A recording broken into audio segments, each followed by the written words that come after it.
काही कार्यक्रम असेल ना तर त्याआधी अशीच तयारी करावी लागते बरं का. आणि त्यात घरची पार्लरवाली म्हणल्यावर मग तर काही विचारूच नका.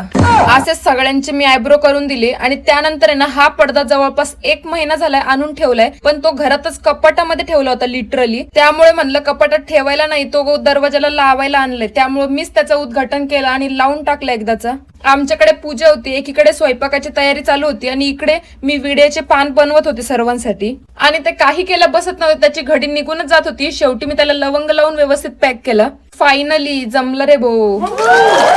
आणि त्यानंतर आरती वगैरे केली आणि मग जेवायला बसलो. आणि आजचा मेनू पण एकदम भारी होता. आणि मस्त जेवून आहे ना एक झोप काढली दुपारची.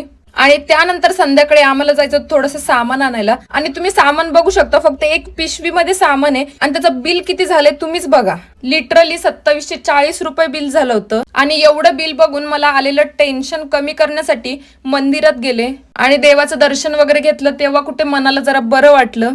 आणि आजच्या पुरतं एवढंच. व्हिडिओ शेवटपर्यंत पाहिल्याच आहात तर नक्की फॉलो करा. Okay bye.